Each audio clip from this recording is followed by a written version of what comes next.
Ce vendredi 26 mars 2004, Laurent Barry, un éleveur de volailles de la région dijonnaise, rentre chez lui après avoir été livré sa marchandise à un client restaurateur. Il est un peu moins de 11h30 du matin lorsqu'il gare son véhicule dans la cour de la ferme que son épouse et lui sont en train de rénover. D'ailleurs, cette dernière, Valérie, a justement pris sa journée afin d'avancer un peu dans les travaux et de poncer les poutres du salon. Laurent s'attend donc tout naturellement à la trouver à l'intérieur de la maison, perchée sur un escabeau et armée de sa ponceuse. Mais dehors, déjà, quelque chose cloche. En effet, le couple possède 2 chiens, un Rottweiler et un Border Collie, qui ont pour habitude de rester dans la cour de la ferme. Or, ce matin-là, aucune trace des 2 chiens. Surpris, Laurent s'interroge sur la raison de cette absence et se demande où ils peuvent bien se trouver. Peut-être que sa femme aura la réponse. Il entre donc à l'intérieur de son domicile et appelle son épouse par son prénom, afin de l'avertir de sa présence. Mais là aussi, le seul retour qui lui parvient est celui d'un silence glaçant. Laurent Barry appelle une nouvelle fois sa femme, Valérie, supposant qu'elle est peut-être dans leur chambre. Mais rien. Déconcerté, il se dirige vers le salon. Puis, soudain, se fige d'un bloc. Valérie Barry est allongée sur le sol de la pièce, inerte, gisant dans une véritable mare de sang. Laurent se précipite d'un bond sur le corps de sa femme, pour tenter de faire quelque chose, de la sauver ou de la réveiller. Mais Valérie ne réagit à aucune de ces stimulations. En état de choc et de panique totale, le volailler compose donc fébrilement le numéro des secours. Il est 11h35 lorsque l'un des opérateurs de la caserne des pompiers de Dijon décroche. Laurent Barry hurle au téléphone, dans tous ses états, que sa femme est morte et qu'il faut que quelqu'un vienne immédiatement chez lui. D'ailleurs, il s'époumonne tellement au téléphone que son interlocuteur peine à tout comprendre. Laurent répète que sa femme est inerte et baigne dans son sang, qu'il ne sait pas ce qui lui est arrivé. Mais, et c'est un point qui s'avérera important par la suite, il crie aussi plusieurs fois qu'il ne trouve pas ses chiens. Cette histoire, aussi terrible soit-elle, semble au premier abord très simple à interpréter. Un père de famille rentre du travail, découvre avec horreur que sa femme a été sauvagement assassinée par un inconnu et appelle immédiatement les secours. Pourtant, il se pourrait bien que l'on soit très loin de la vérité. Alors, que s'est-il passé entre ces murs? C'est ce que je vais vous raconter.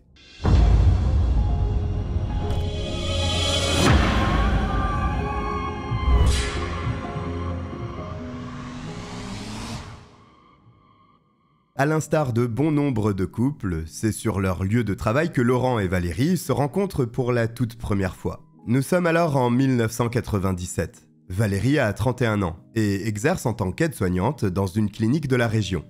Laurent, quant à lui, du haut de ses 28 ans, travaille comme brancardier. Leurs chemins finissent fatalement par se croiser un beau jour. Cela aurait pu s'arrêter là.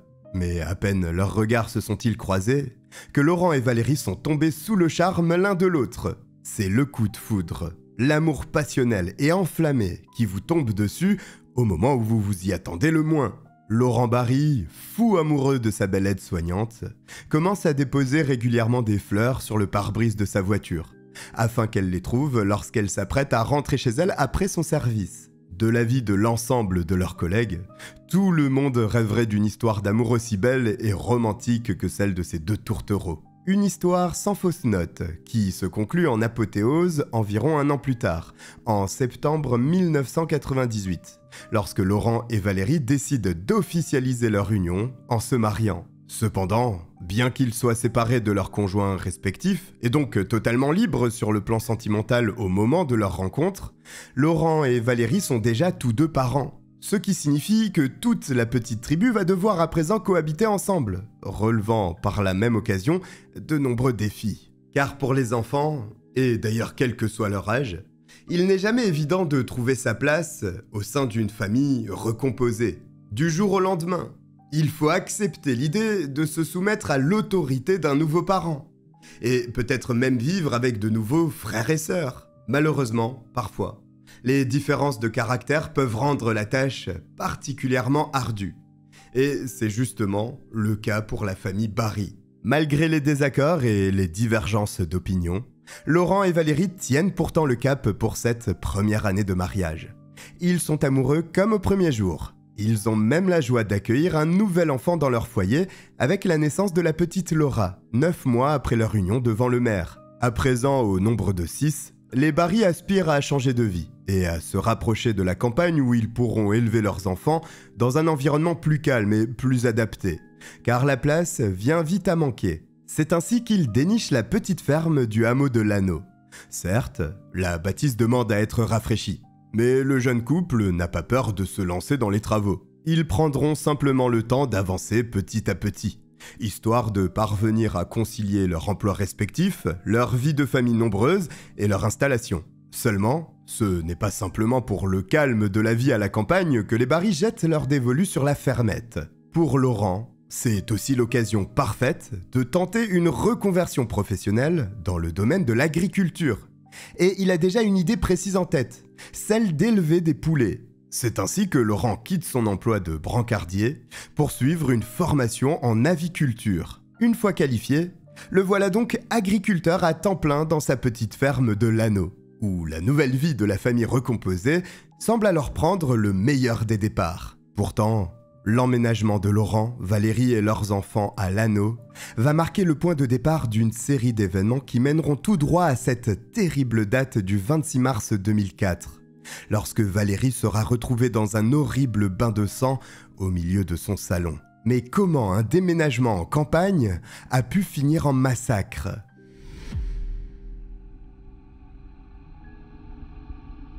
Lorsque l'on parle de bain de sang, c'est souvent à propos d'un crime atroce où la victime a connu une fin particulièrement brutale. Quand les gendarmes arrivent à la ferme des Barry après l'appel que Laurent a passé au secours, ils comprennent aussitôt que c'est à ce genre de scène qu'ils vont avoir affaire. Laurent, prostré dans un coin de la cour, en compagnie des pompiers qui l'ont pris en charge, est littéralement couvert du sang de sa femme. Les gendarmes remarquent aussi que les 2 chiens de garde de la famille ne sont ni perdus ni très loin. Ils sont enfermés dans la remise attenante à la maison.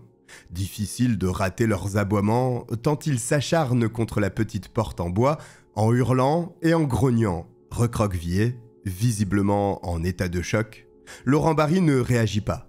Il gémit et murmure quelques mots totalement incompréhensibles et dénués de sens. Il est clair qu'il n'est pas en état d'être entendu pour le moment. Avant toute chose, l'aviculteur doit être immédiatement hospitalisé. Les gendarmes laissent donc les pompiers effectuer leur travail sans les interrompre, se préparant mentalement à entrer dans la ferme où, s'ils en jugent par la qualité de sang dont est couvert Laurent Barry, les attend certainement une scène de crime d'une rare violence. C'est effectivement une vision d'horreur qu'ils trouvent dans la pièce principale de la ferme. La mère de famille de 38 ans gît sur le dos, dans une mare de sang, sans vie. Les premières constatations laissent penser qu'elle a été la victime d'une attaque brutale, car en plus du nombre élevé de plaies bien visibles, situées principalement au niveau de sa tête et de sa gorge, il semble aussi qu'elle ait reçu un coup très violent sur le crâne, au point qu'elle en ait eu l'oreille arrachée. Valérie s'est défendue avec férocité avant de succomber à son assaillant. C'est un constat presque impossible à remettre en cause pour les forces de l'ordre. Il n'y a malheureusement plus rien à faire pour lui sauver la vie. En revanche, les gendarmes ont à présent la tâche ardue de découvrir qui est l'auteur de ce meurtre odieux et de le présenter devant la justice afin qu'il réponde de ses actes. Il s'agit tout d'abord de mener les investigations sur le lieu du crime lui-même. Tandis que le corps de Valérie est confié aux soins du médecin légiste, les gendarmes commencent donc par geler le salon pour relever le plus d'indices possible. Et un premier élément leur saute tout de suite aux yeux en examinant de plus près les traces de sang qui maculent le sol. Car celles-ci ne se situent pas uniquement dans le salon. Il y a en effet 2 petites projections bien moindres dans la cuisine, mais qui dévoilent un élément important. L'altercation a commencé dans cette pièce en question, avant de se poursuivre dans le salon, où Valérie a fini par être tuée. Son assaillant l'a-t-il prise par surprise alors qu'elle était affairée dans la cuisine ? Après quoi Valérie aurait peut-être commencé à se débattre et tenté de courir jusqu'à la porte d'entrée, malheureusement sans y parvenir. Ce qui est certain, c'est qu'elle a été poignardée à de multiples reprises.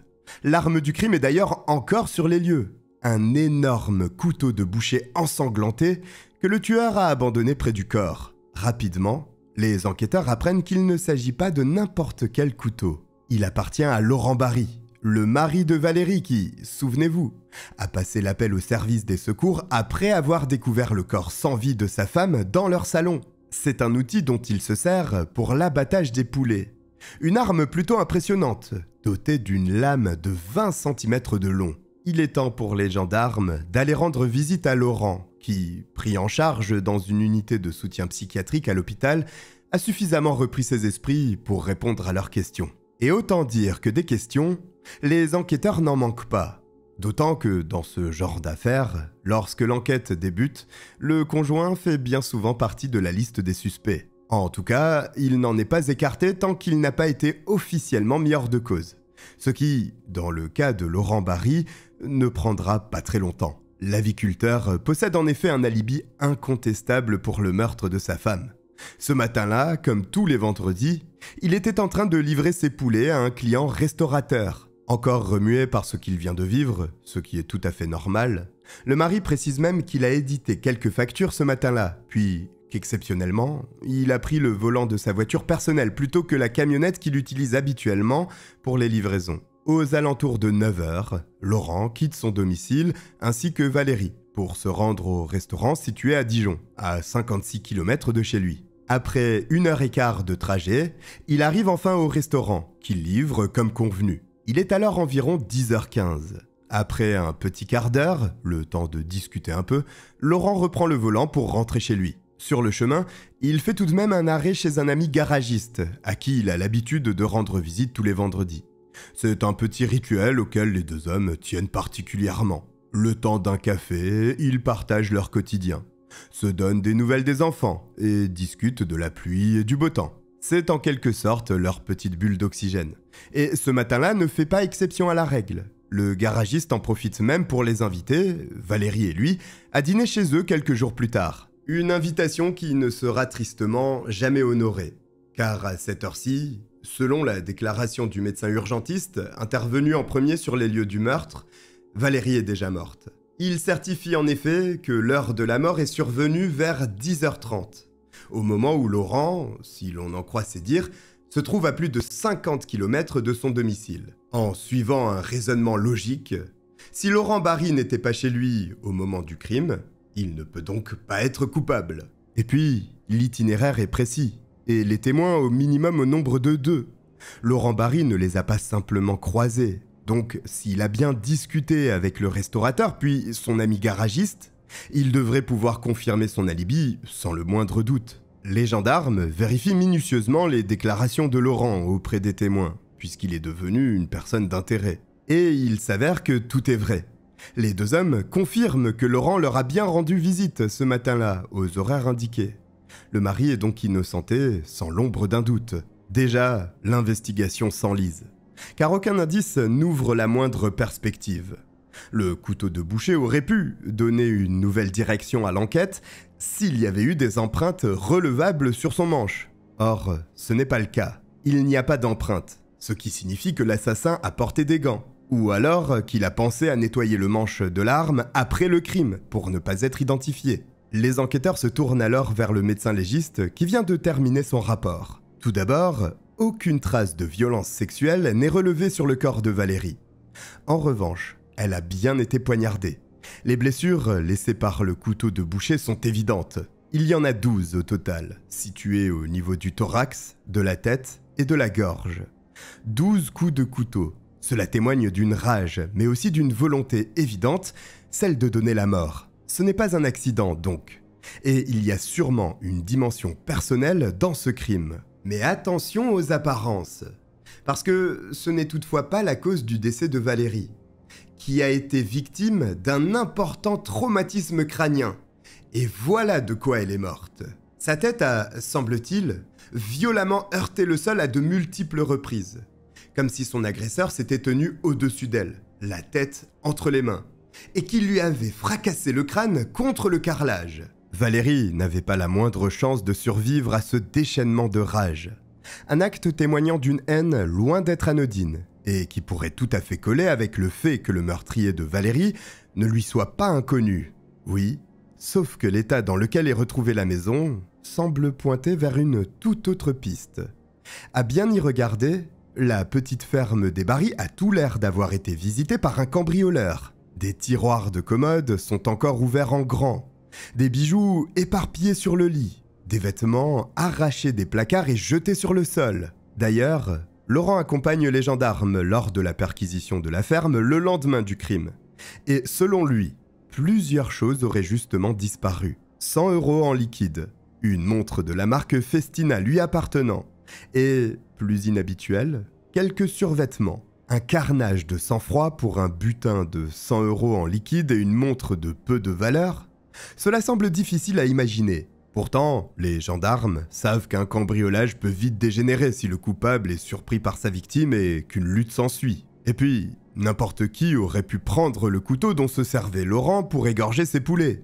L'aviculteur confie aux enquêteurs qu'il avait laissé l'arme sur le rebord de la fenêtre, côté cour, dans le but de l'aiguiser une fois qu'il serait de retour chez lui. L'arme du crime était donc bien en évidence près de la porte d'entrée de la maison. Si l'on écarte le problème des chiens de garde présents dans la cour, une personne mal intentionnée qui aurait dans l'idée de voir s'il n'y aurait pas un peu d'argent caché sous les matelas aurait tout à fait pu l'apercevoir de loin et s'en saisir pour entrer armé dans la maison. Cela dit, on a un peu l'impression d'être au Far West à l'écoute de ce scénario. Or, le meurtre de Valérie s'est produit dans un petit hameau paisible, en pleine journée et sous le nez des voisins. Des voisins qui, justement, auraient peut-être leur mot à dire sur toute cette histoire. Vont-ils s'avérer être des témoins précieux ou une perte de temps pour les gendarmes ?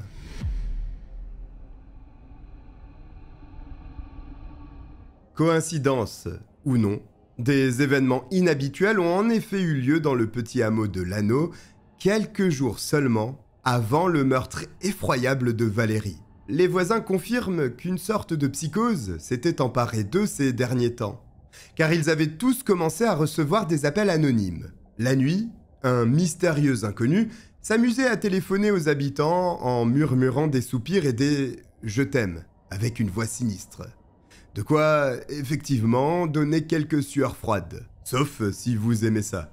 Mais alors c'est un peu bizarre. Mais s'il ne s'agissait que d'un concours de circonstances, et que cet événement n'avait aucun lien avec le meurtre de Valérie, ou bien si, au contraire, cette voix cauchemardesque était celle du tueur qui s'est amusé à terroriser tout le hameau avant de passer à l'acte. Cela pourrait très bien être l'œuvre d'un fou, et c'est impossible à vérifier. Le problème, c'est que les pistes ne cessent de se multiplier sans aucune réponse à la clé, et qu'après 3 semaines d'enquête, les gendarmes n'ont pas le moindre élément leur permettant d'avancer. Ils sont au point mort. La décision est alors prise de lancer un appel à témoins dans un journal local. Les gendarmes demandent à quiconque aurait des informations ou aurait remarqué quelque chose d'étrange de se manifester. C'est ce que fait la buraliste d'un village voisin en lisant l'annonce dans le journal. Car elle a bien fait une rencontre troublante le lendemain du meurtre, le 27 mars. Face aux forces de l'ordre, la buraliste ne sait pas trop expliquer pourquoi cet homme lui a fait une si mauvaise impression. Mais elle se souvient avoir ressenti un profond malaise lorsque l'inconnu s'est senti obligé de se justifier en achetant le journal. De plus, il ne semblait pas être dans son état normal. Il avait l'air complètement surexcité et s'est empressé de payer ce qu'il devait pour se jeter sur un article concernant le meurtre de Valérie, comme s'il se délectait de sa lecture. D'autant qu'à cet instant, l'information concernant le meurtre ne s'est pas encore répandue alentour, et que, hormis dans les lignes du journal, aucune information n'a été donnée. En fait, quasiment personne n'est censé être informé de ce qu'il vient de se produire chez la famille Barry. La buraliste a encore une confidence à faire aux gendarmes, et pas des moindres. L'homme avait une trace bien visible d'une morsure humaine sur la main gauche. Pour elle, il y a réellement quelque chose à creuser. Seulement voilà, elle ne parvient pas à établir un portrait robot du suspect, ni même à en fournir une description détaillée aux gendarmes, qui se retrouvent avec une piste plus qu'intéressante entre les mains, mais strictement rien pour l'étudier. La recherche du fantôme à la morsure s'arrête avant même d'avoir commencé. Ce sont les enfants de Laurent Barry qui vont offrir de nouveaux éléments aux enquêteurs, car ils affirment, tous deux, que les semaines précédant sa mort, Valérie semblait avoir changé, Elle avait même l'air d'être terrorisée. Pour preuve, les enfants relatent un événement ayant eu lieu peu de temps avant le meurtre, lorsqu'ils sont allés se promener avec elle dans les bois comme ils en avaient l'habitude. D'ordinaire, Valérie les laissait gambader un peu alentour, jouer et courir tant que ce n'était pas trop loin. Mais cette fois-ci, elle était particulièrement sur ses gardes, regardait tout le temps par-dessus son épaule et avait formellement interdit aux enfants de s'éloigner d'elle. C'est effectivement un élément qui peut poser question. Lorsque l'attitude de quelqu'un change brutalement, puis que cette personne est assassinée, il est difficile d'ignorer l'existence d'un lien de cause à effet. Et c'est d'ailleurs peut-être le cas. Mais là encore, ce souvenir raconté par les enfants pose plus de questions qu'il n'apporte de réponses. Comment savoir de qui Valérie aurait pu avoir peur à ce point ? Les gendarmes mènent l'enquête auprès de l'entourage de la mère de famille, ainsi que de ses collègues. Mais tous clament qu'on ne pouvait que l'aimer. Personne ne peut imaginer que quelqu'un aurait pu vouloir du mal à cette jeune femme si joviale et rayonnante, que tout le monde appréciait pour sa bonne humeur. Bien sûr, la question d'une relation extra-conjugale est aussi creusée. Mais là encore, les gendarmes se retrouvent dans un cul-de-sac. Valérie n'était pas une femme infidèle. Elle n'avait pas de secret, pas de côté sombre, pas d'amant éconduit, pas de rival. Bref, pas d'ennemi. Le crime d'un rôdeur que l'on ne parviendra jamais à élucider se profile doucement à l'horizon, au plus grand désespoir des familles de Laurent, de Valérie ainsi que des forces de l'ordre. Et puis, tout à coup, celui que l'on n'attendait pas revient sur le devant de la scène. C'est Laurent Barry, le mari, qui a une annonce à faire aux gendarmes. Après mûre réflexion, il pense détenir une information capitale sur celui qui échappe obstinément aux griffes de la justice depuis le début de cette affaire, et qui n'est autre que l'identité du meurtrier de Valérie. Tout le monde retient son souffle. Quel nom va être mis sur la table ?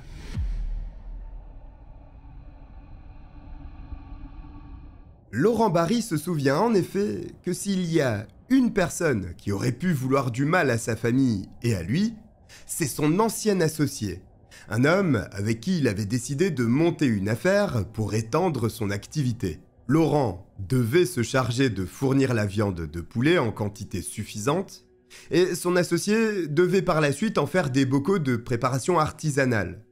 Un accord plutôt simple et intelligent, qui aurait dû leur permettre d'en tirer rapidement des bénéfices intéressants. Laurent et son associé travaillent ensemble un certain temps, mais très vite, la situation s'envenime. L'homme n'est pas insensible au charme de la jolie mère de famille qu'il croise quotidiennement à la ferme. En fait, il se permet même de lui faire des avances et de la harceler, ce qui aurait fini par mettre un terme prématuré à son association avec Laurent. Tout de suite, la théorie de l'associé éconduit parle aux enquêteurs. Il faut dire que c'est bien la première fois depuis le début de cette affaire qu'ils tiennent enfin un mobile plausible. L'homme, blessé dans son orgueil ou bien poussé par une obsession malsaine, aurait très bien pu revenir à la ferme pour s'en prendre à Valérie par vengeance. Par ailleurs, pour avoir travaillé avec Laurent, il connaissait bien la maison, mais n'était pas non plus sans savoir que le mari quittait son domicile tous les vendredis matins pour effectuer ses livraisons. Il aurait pu surveiller Valérie pendant quelques semaines, attendant le moment propice avant de passer à l'acte. Et puis surtout, les chiens de Laurent et Valérie auraient sûrement attaqué un parfait étranger, mais pas l'associé de Laurent qui côtoyait les animaux tous les jours et les connaissait très bien. L'homme possède donc à la fois le mobile et les moyens de commettre le crime, ce qui en fait à première vue un coupable idéal et le suspect numéro 1 dans cette enquête pour homicide. Ce nouveau suspect est aussitôt convoqué dans les bureaux de la gendarmerie. Alors certes, il a bien tenté de séduire Valérie sans succès. Et certes, il ne possède aucun alibi pour le jour du meurtre. Mais l'homme a aussi des choses à dire.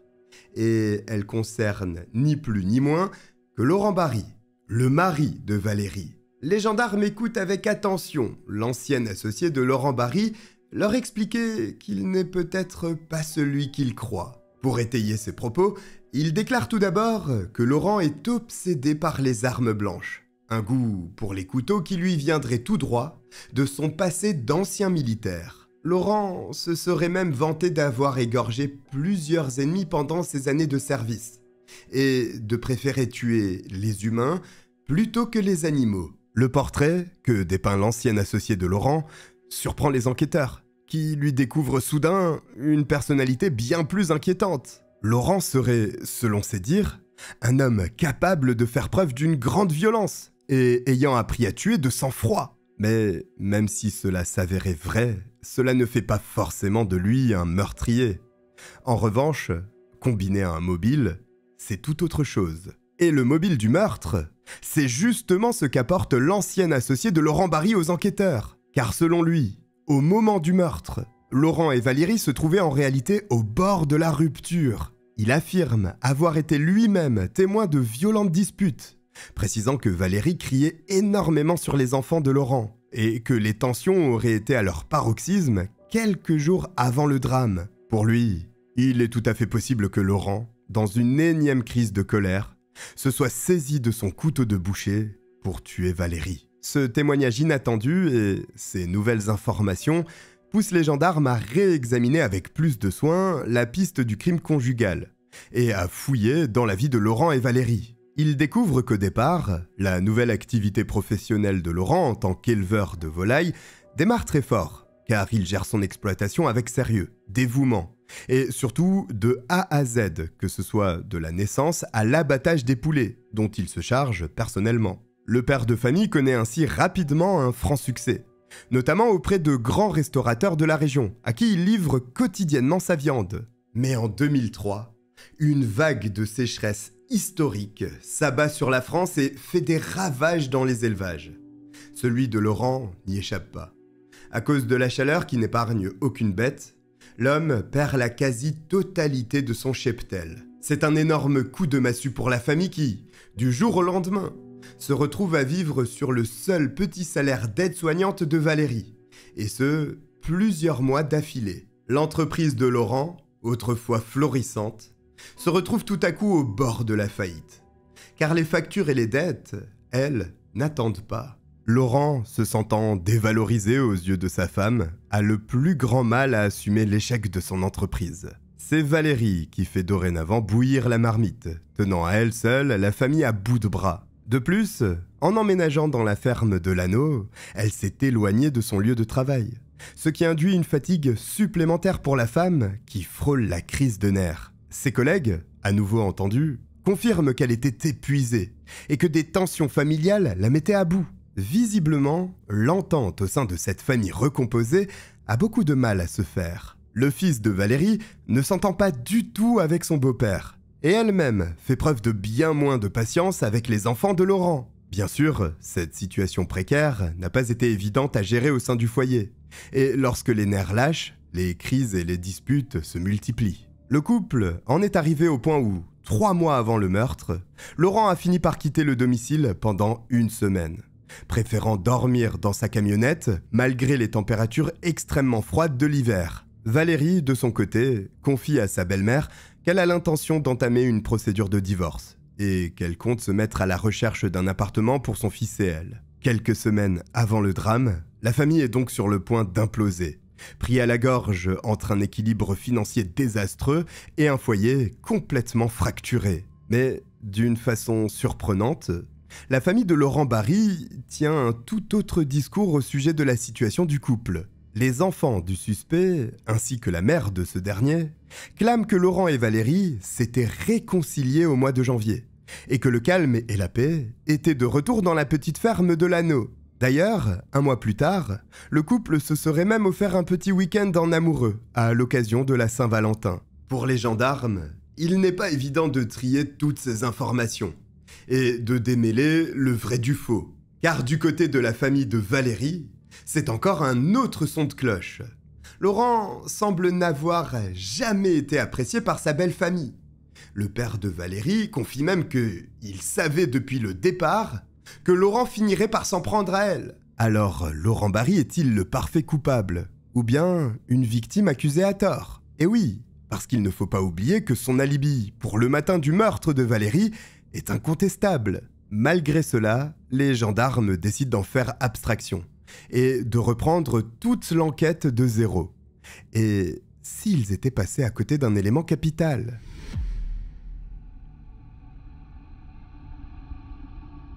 Le point de départ de l'affaire Barry, c'est ce coup de téléphone passé par Laurent aux urgences le 26 mars, lorsqu'il tombe sur le cadavre de sa femme en rentrant de sa tournée. Les gendarmes le réécoutent donc avec concentration. Laurent Barry semble paniqué, s'égosille, pleure. Et puis, tout à coup, demande où se trouvent ses chiens. C'est cette petite interrogation qui avait surpris dès le début, mais sans que les enquêteurs ne s'y attardent davantage. Il leur avait paru étrange que le mari s'inquiète de savoir où se trouvent ses chiens, alors qu'il vient supposément de découvrir sa femme morte et couverte de sang. Le choc peut amener chacun à réagir de façon différente. Seulement, lorsqu'ils repassent l'enregistrement, les gendarmes remarquent un détail qu'ils n'avaient pas relevé jusque-là. Quand Laurent répète plusieurs fois qu'il ne sait pas où se trouvent ses chiens, des aboiements se font clairement entendre en fond sonore. À ce moment précis, Laurent ne peut ignorer où se trouvent ses chiens. Ils sont tout au plus à quelques mètres de lui, c'est évident. Et les enquêteurs sont quasiment certains que ce sont ses chiens, parce qu'il n'y a pas de raison que le chien d'une autre personne se trouve à l'intérieur de sa ferme à ce moment. Cette découverte vient donner une toute nouvelle dimension à l'enquête. Laurent Barry aurait menti dès les premiers instants de l'affaire. Et ce n'est pas tout. Parce que, lorsqu'il avait eu à retracer son emploi du temps le matin du crime, le suspect avait déclaré avoir commencé sa journée en réalisant quelques factures sur son ordinateur. Le hic, c'est qu'en vérifiant l'historique de son PC, les gendarmes découvrent qu'il n'a pas été allumé de la journée. C'est un souci majeur lorsque l'on affirme avoir travaillé dessus. En fait, la dernière utilisation que Laurent a eue de son ordinateur pour éditer des factures date de la veille du meurtre. S'il s'agit d'une omission de sa part, il faut dire que cela commence tout de même à faire beaucoup aux yeux des gendarmes, qui commencent petit à petit à se forger une autre opinion de l'époux. Au mois de janvier 2006, Laurent Barry est placé en garde à vue afin d'être de nouveau interrogé, mais ne consent à aucun aveu malgré les questions incessantes des gendarmes et répète sans cesse qu'il n'a rien à voir avec le meurtre de sa femme. Une perquisition est alors ordonnée au domicile de l'aviculteur. Il ne s'agit plus de la petite ferme de l'Anneau, dans laquelle il n'est d'ailleurs jamais retourné depuis le meurtre. Laurent étant parti s'installer chez ses parents depuis lors, c'est donc là-bas que se rendent les gendarmes, accompagnés de leurs suspects. Naturellement, la chambre de Laurent est la première pièce à être fouillée. Les forces de l'ordre sont à la recherche de preuves incriminantes, d'indices, tout simplement de quoi que ce soit qui pourrait renforcer leurs soupçons. Menottes au poignet, Laurent n'a d'autre choix que d'assister, impuissant, à un spectacle qui le plonge dans un état d'angoisse extrême. Et cela pour une seule et bonne raison.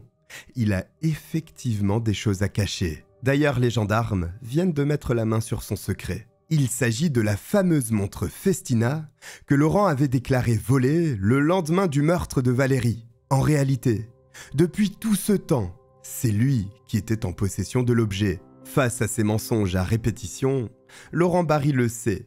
Il n'a plus aucune porte de sortie et doit à présent jouer franc jeu. Mais il lui faudra tout de même encore 29 heures dans les locaux de la gendarmerie et une pression monstre sur les épaules avant d'avouer enfin qu'il a maquillé le meurtre de sa femme en cambriolage qui aurait mal tourné. Attention, à aucun moment Laurent Barry n'avoue le meurtre de Valérie. Seulement, il admet que lorsqu'il a découvert le corps sans vie de sa femme, il a aussitôt craint d'être suspecté. Dans la panique, Laurent aurait alors pensé à renverser quelques affaires et à faire disparaître un peu d'argent ainsi que sa montre, pour diriger les gendarmes sur la piste d'un cambrioleur. Mais pour les enquêteurs qui l'entendent, plusieurs points semblent complètement illogiques. Premièrement, quelle personne n'ayant rien à se reprocher penserait tout de suite, face à un meurtre, qu'elle sera aussitôt suspectée? Et puis, si Laurent Barry a eu la présence d'esprit de réfléchir à une façon de se dédouaner, s'il a eu suffisamment de sang-froid pour mettre en scène un cambriolage alors que sa femme gisait dans son sang à quelques mètres de lui, n'aurait-il pas ensuite simulé son état de choc? Enfin, cela signifie que l'époux a préféré protéger ses arrières en souillant le lieu du crime, plutôt que d'offrir le maximum de chances aux gendarmes de retrouver le coupable. Il n'a pas eu le moindre scrupule à les tromper et à les conduire sur une fausse piste dès le départ.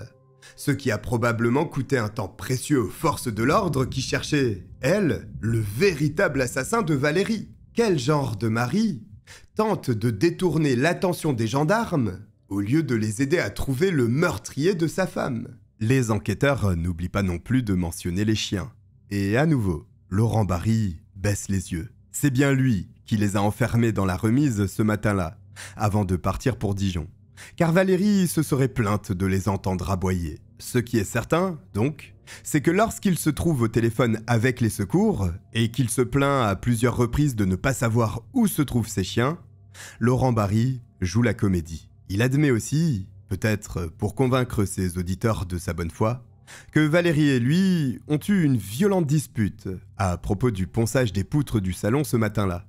La cause de ce désaccord étant de savoir s'il fallait les poncer à cœur ou en surface. Un sujet de moindre importance qui a pourtant conduit le couple à une vive altercation. Dès lors que le suspect avoue ses mensonges, les gendarmes se forgent la conviction qu'il est bien l'homme qu'ils cherchaient depuis le début, et qu'il a simplement essayé de se dédouaner par tous les moyens.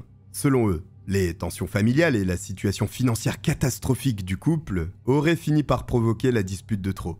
Celle qui aurait été fatale à Valérie. Ils pensent que Laurent Barry a perdu le contrôle, s'est emparé du couteau dont il se servait pour abattre ses volailles, et a attaqué sa femme qui se trouvait dans leur cuisine. Valérie lutte de toutes ses forces contre son mari afin de rester en vie, mais ne parvient malheureusement pas à tenir tête bien longtemps face à cet ancien militaire, et finit par avoir le crâne fracassé sur le carrelage. Après quoi, Laurent Barry se lave, se change, et place ses vêtements souillés dans un sac poubelle qu'il emporte avec lui pour le jeter sur la route. Il n'a pas le temps de réfléchir davantage, ni de faire disparaître le corps de Valérie, car à cette heure-ci, le restaurateur dijonnais attend sa livraison de poulet. Une livraison qui constitue aussi un solide alibi dont Laurent ne peut se passer. Il quitte donc la ferme de l'Anneau, laissant derrière lui sa femme déjà morte, ou vivant ses derniers instants. À son retour, il imagine rapidement un moyen de tromper la police, en cachant sa montre Festina et en laissant la maison en désordre, pour faire croire à un cambriolage ayant mal tourné. C'est un scénario qui se tient à un détail près, l'heure supposée de la mort de Valérie. Eh oui, le médecin urgentiste, dépêché sur les lieux peu de temps après l'appel de Laurent, stipulait, grâce à ses premières constatations, qu'elle avait certainement eu lieu vers 10h30. Et c'est justement cet horaire qui innocentait totalement Laurent puisqu'il se trouvait à Dijon à ce moment précis. Mais un nouveau rapport du médecin légiste ayant examiné le cadavre de Valérie en détail va tout changer. Il est bien moins catégorique que son collègue sur le sujet, puisqu'il affirme que selon lui, le décès de Valérie est survenu dans un créneau situé approximativement entre 9h45 et 11h30. L'expert souligne d'ailleurs que cette fourchette est extrêmement vague et que, d'un point de vue scientifique, la mort de Valérie pourrait aussi être survenue bien avant 9h45. Cette différence n'est pas négligeable, et elle pourrait tout changer pour Laurent Barry, car cela voudrait dire qu'il aurait eu le temps de tuer sa femme avant de partir pour Dijon. Son alibi, qui ne tenait finalement que grâce à l'heure de la mort de sa femme, s'effondre complètement. Il reste cependant un dernier point à éclaircir. Car il ne faut pas oublier que Laurent était au restaurant à 10h15, ce que plusieurs témoins confirment. En imaginant que Laurent ait tué Valérie autour de 9h30, et soit immédiatement parti après, il faut ajouter environ 1h15 de trajet pour rejoindre le restaurant, ce qui l'aurait fait arriver à 10h45 et non 10h15. Ce détail pourrait bien complètement bloquer le dossier. Et, encore une fois, conforter l'alibi que les gendarmes s'acharnent pourtant à démonter. Mais, tout bien pensé, plus d'1 heure de route, cela leur paraît tout de même beaucoup pour rallier le hameau de l'Anneau à Dijon. Ils décident donc de faire eux-mêmes le trajet que Laurent a effectué ce matin-là, afin de vérifier cette information. Le résultat tombe, et il va être déterminant pour l'aviculteur. 39 minutes. Les gendarmes n'ont mis que 39 minutes pour se rendre au restaurant situé en ville, contre 1h15 annoncée par Laurent lors de sa toute première déposition. Cet énième mensonge prouve que l'époux avait complètement les moyens d'assassiner sa femme et de se trouver au restaurant ensuite vers 10h15. En plus de ces fausses déclarations, il n'a donc à présent plus aucun alibi pour prouver son innocence. Mais le coup fatal va lui être porté lors de la fouille du véhicule avec lequel il s'est rendu à Dijon le jour du crime. À l'intérieur, les gendarmes tombent sur une paire de chaussons lui appartenant. Jusque-là, rien d'alarmant. Sauf que des petites traces de sang sont prélevées sous la semelle de ces chaussons. Et que ce sang appartient justement à Valérie. Pour les enquêteurs, il s'agit d'un élément accablant. Car si ces chaussons sont tachés du sang de Valérie sous la semelle, c'est qu'ils ont été portés au moment du meurtre de la victime. En effet, lorsqu'il est rentré de sa tournée de livraison, Laurent portait des chaussures et ne s'est pas déchaussé pour rentrer chez lui. Certes, les chaussons ont été trouvés dans la voiture de Laurent 11 jours après le meurtre. Et techniquement, il aurait très bien pu les mettre pendant le laps de temps où la maison n'était pas encore nettoyée. Cela aurait pu effectivement être le cas s'il était retourné chez lui entre-temps. Sauf qu'il n'a pas remis les pieds dans la ferme depuis le jour du meurtre. Ayant connaissance de cet élément, la mère de Laurent vole au secours de son fils et déclare que c'est elle qui a enfilé les chaussons lorsqu'elle s'est rendue à la ferme pour nettoyer les traces de sang laissées au sol. Et ce, bien qu'il taille du 44, alors qu'elle ne chausse que du 36. Une tentative désespérée d'innocenter Laurent qui ne convainc pas les enquêteurs. Ils détiennent, enfin, une preuve directe de la culpabilité de l'aviculteur et comptent bien tout miser sur cette paire de chaussons pour le faire condamner. 2 ans après le meurtre de Valérie, Laurent Barry est mis en examen pour homicide volontaire. Alors qu'il est écroué, il clame toujours son innocence et décide même d'entamer une grève de la faim. Ce qui n'empêche toutefois pas l'ouverture de son procès qui débute en octobre 2009. Ses avocats arguent le fait qu'il n'existe ni de réel mobile, ni finalement de vraies preuves qui puissent incriminer formellement le mari. De plus, ils mettent en avant le fait que le couple s'était retrouvé peu avant le meurtre et filait à nouveau le parfait amour. Dans la salle, 2 clans s'affrontent avec virulence. La famille de Laurent, ainsi que ses enfants qui hurlent à l'injustice, et celle de Valérie, accompagnée de son fils, qui, de leur côté, sont intimement convaincus que Laurent a tué la mère de famille. C'est aussi la conviction de la cour d'assises qui, malgré des preuves très maigres à l'encontre de Laurent Barry, s'attarde plutôt sur son attitude extrêmement froide lors du procès, ainsi que sur ses nombreux mensonges. Après 5 jours d'audience, Laurent Barry est condamné à purger une peine de 20 ans de prison pour le meurtre de Valérie Barry. Une condamnation qui sera confirmée 1 an plus tard, devant la cour d'appel de Besançon. L'affaire Laurent Barry continue encore aujourd'hui de soulever de vifs débats, tant les preuves manquent et les doutes subsistent. Coupable ou innocent, c'est à chacun de se forger sa propre opinion en son âme et conscience. Toujours est-il que la justice, elle, a définitivement tranché en défaveur de Laurent Barry, dont la culpabilité ne peut légalement plus être remise en cause. Voici pour cette affaire française. Si vous êtes arrivé jusqu'au bout, écrivez « ferme » en commentaire. J'espère que vous avez apprécié mon récit. Si c'est le cas, n'hésitez pas à vous abonner et à liker cette vidéo. Je vous remercie de m'avoir regardé. Je vous dis à très vite. Bye.